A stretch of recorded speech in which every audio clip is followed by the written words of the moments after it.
আসসালামু আলাইকুম রহমতুল্লাহি বরকাতুহু। তে বন্ধুগণ, আশা করি আল্লাহ পাকের রহমতে সকলেই সহি সালামতে আছেন। তে কবি গাজী আক্কাস ইউটিউব চ্যানেল 017140885009 এর পক্ষ থেকে আপনাদের সকলের প্রতি রইল একান্ত আন্তরিক শুভেচ্ছা ভালোবাসা। তে বন্ধুগণ, এখন আপনাদের সামনে আমার স্বরচিত যে কবিতাটা পাঠ করবার চেষ্টা করব, কবিতাটার নাম হলো কোথায় গেল মোল্লার কদর। তাকে একটু ভূমিকা দেয়া লই। এই কবিতাটা কিছুদিন আগে একবার আমি ইউটিউবে দিয়েছিলাম, কিন্তু এখন কিছুটা সংস্কার হয়েছে, সেই জন্য পুনঃ ব্যক্ত করছি। বৈশাখ মাস চলে গেল, এই বৈশাখ মাসে মোল্লার যে কি কদর ছিল আমি নিজে চোখে দেখেছি। বৈশাখ মাসে আগে তরে দিয়ে তো ব্র্যান্ডের আম ছিল না এখনকার মতো, সুস্বাদু এত জাতের আম ছিল না। তখন সব জায়গায় বাংলাদেশের ওই গুটি আম, দেশি আম ছিল, সোবরা সাবরিয়ালা, নানান জাতের নানান রঙের, কত টক, কত মিষ্টি, কত হাফ মিষ্টি, কত খুবই সুঘ্রাণ মিষ্টি, বুঝলেন না। তারপরে কাঁঠাল, এগুলো বৈশাখ মাসে লাগতো, এটা বৈশিষ্ট্য ছিল। তারপরে নতুন পানি, এই তো জোয়ারের বৈশাখ মাসে ওই গুলশা মাছ, ট্যাংরা মাছ, পুঁটি মাছ, আরও বিভিন্ন জাতের মাছ আসতো পানিতে ডিমওয়ালা।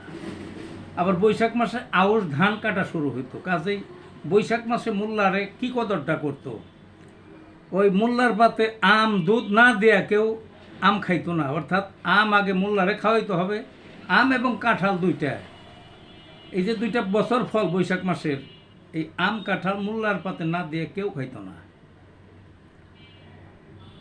এবং মানুষে বলা বলি করতো যে কবে কার বাড়ি মোল্লা খাওয়াবে, তাহলে কি খাওয়াইতো?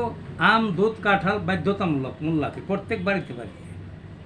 আর ওই যে বললাম না যে নতুন পানিতে নতুন মাছ আসছে ডিমালা, সেই সমস্ত মাছ, আর নতুন আউশ ধান, সেই আউশ ধানের চাউলের ভাত, কি খাওয়াটা ছিল, বুঝলেন না। তো যা হোক, এখন তো আর কেউ এই কদরও করে না, মোল্লারে ভুলে গেছে মানুষে।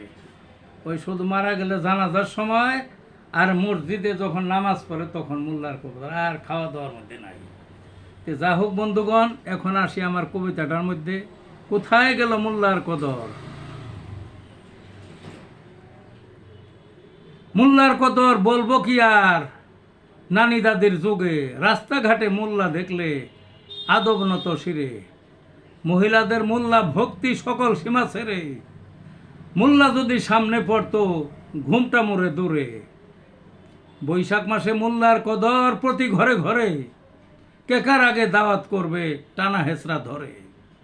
খেত না কেউ আম কাঁঠাল মোল্লাকে না দিয়েই, মোল্লার পাতে আম দুধ রেওয়াজ সেই যুগে। বৈশাখ এলে মোল্লার বিপদ, কেমনে এত খাবে, একই দিনে অনেক বাড়ি যেতেই হতো তাকে।